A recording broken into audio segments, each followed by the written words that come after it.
All right, so after your junior year, you guys went 4-6, but you said that was a great year to learn and develop. Now you're going to your senior season, which was a great year. Kind of reflect on that.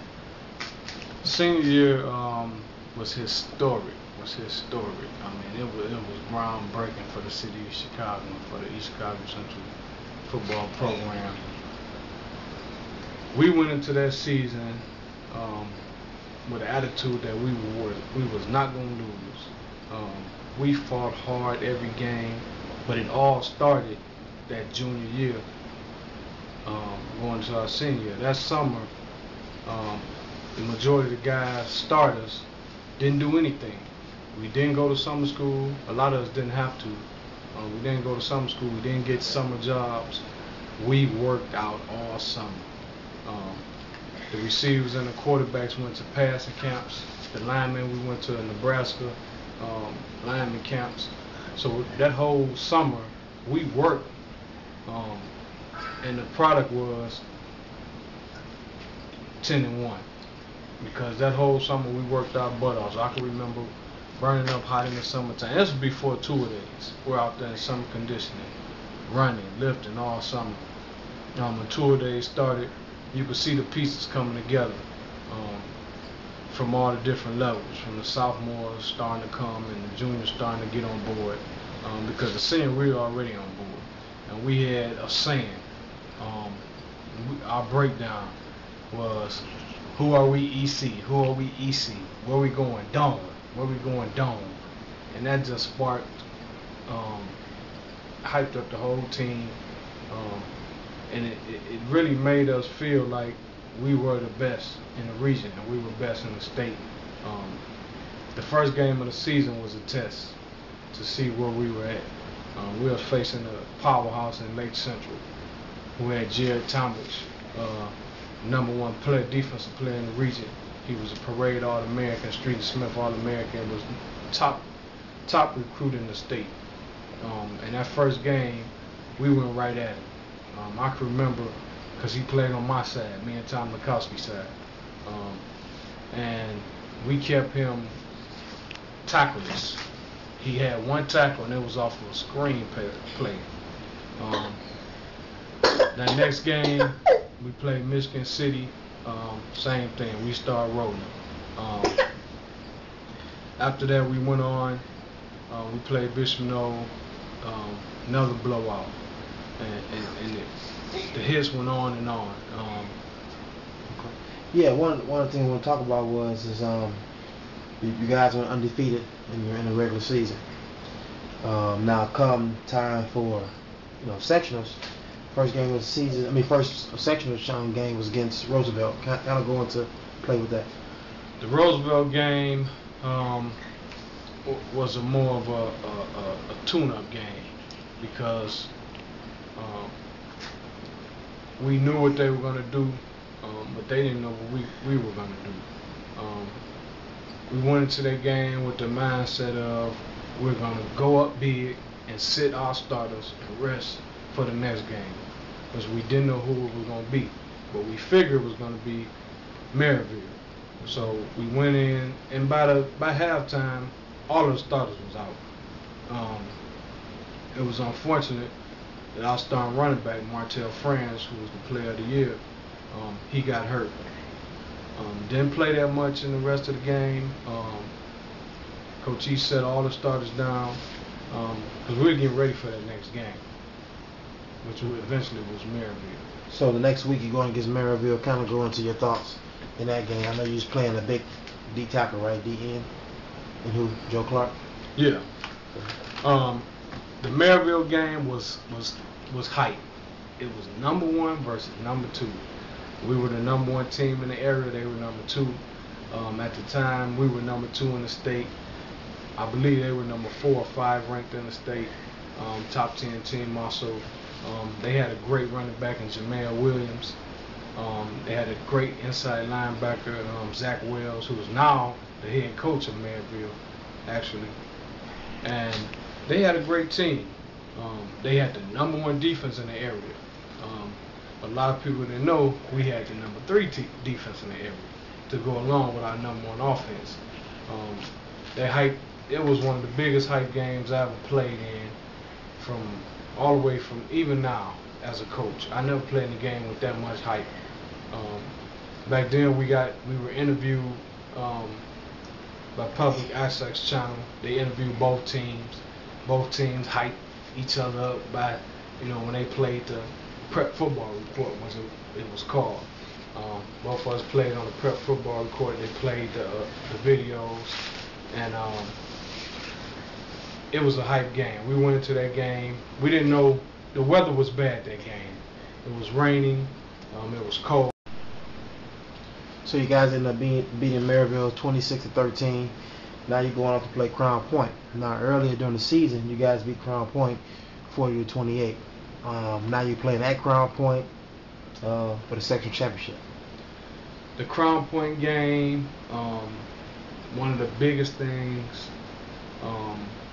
we kind of went in with a big head, but I'm a guy who looks, all my life I look at stuff beyond what it really seems from the natural eye.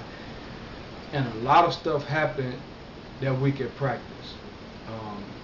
We didn't really take Crown Point seriously. We went into that week, we had a great practice, but it was too much playing. I mean, we played, we had beat these guys 40-20 in the regular season. So we thought it was going to be an easy game. And it should have been an easy game. I can remember on the bus ride going to Crown Point, a lot of the underclassmen were doing a lot of joking and playing and laughing. And the upperclassmen took control of the bus and had to calm everybody down. And now that I'm older, I can see the mistakes that we made playing in practice, all the playing on the bus, the thinking that we're going to the dome. It started us off wrong.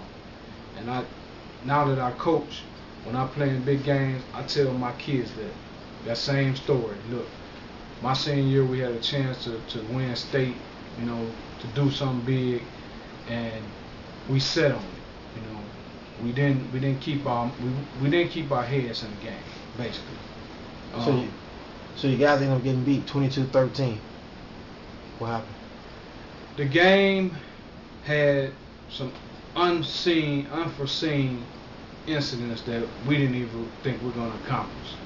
At halftime, well, not at halftime, at lunchtime, I'm sorry, Coach E took a bunch of the starters to Crown Point to actually look at the field. And the field was plowed. Crown Point had plowed the field. But when we got there, for some reason, they told us the field was iced. A later source told us that Crown Point turned on the sprinklers and they froze the field to try to get an advantage. They also got an advantage by wearing metal cleats, baseball cleats. To this day, I still have markings in my calves, in my shins from guys stepping on me with those metal cleats, which are illegal. I don't want to say that's an excuse, because I always tell kids that excuses are monuments to nothing. But it's something that happened in the game that gave them the advantage. The field was iced. They had on metal cleats. We had on rubber cleats, and we had no traction, no grip whatsoever. And there was evidence. The kickoff, when they kicked the ball out to us, our return guy, which was a junior, Royce Robeson, who ran for 1,000 yards that year. He picked up the ball and he was like Disney on ice. He couldn't get any traction, and he got hit for a loss inside the 10 on the opening drive. So on the opening drive, we were in deep territory, and it started off bad. We took the lead early. They came back and tied it and took the lead. In the last series offense, we had a chance to come back, and for some reason we ran, most East Chicago guys back in the 90s know 226 power like the back of their hand. For some reason, Coach David Gowski started calling the plays and called power 3 straight times. I can remember because I was on the opposite side. And you know, as I got older, I started looking at things, saying, okay, why was power called 3 straight times on 3rd and 5, and then on 4th and 6, Martell France was took out of the game. A lot of people don't know this. Royce Roberson was inserted in the game on 4th and 5. You know, so stuff's starting to get a little fishy. You know, when you get older, you look at it, and he was actually hit for a 3 or 4 yard loss. It didn't hit me, so I got on the sideline that we were going to lose for the first time, and our season was over with. And I started to feel, you know, a little down. I started feeling a little bad, and it really didn't hit me till I looked up at the clock and saw it was under 12 seconds, and Crown Point had the ball, and they started the victory formation, and I knew right then and there our season was coming to an end, a historic season. But I thank God that we had an opportunity to play and do what we did that year. When the clock hit 0, I couldn't believe it. You know, I'm walking on the field to shake hands, and I'm actually telling myself, and I'm saying, like, okay, there's got to be some reason we could put some more time on the clock.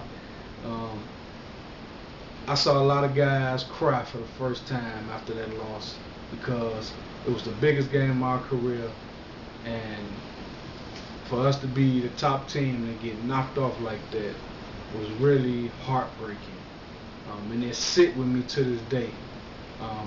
But some of the sidebars, a lot of people say, you know, just make an implication. A lot of people talk about the game was thrown.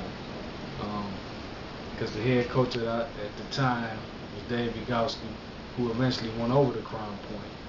And a lot of stuff people putting in factors of why was he calling the plays that last series? You know, why would you take out the best player on the team and put in an underclassman who was good, I might add, but you know, you don't do that.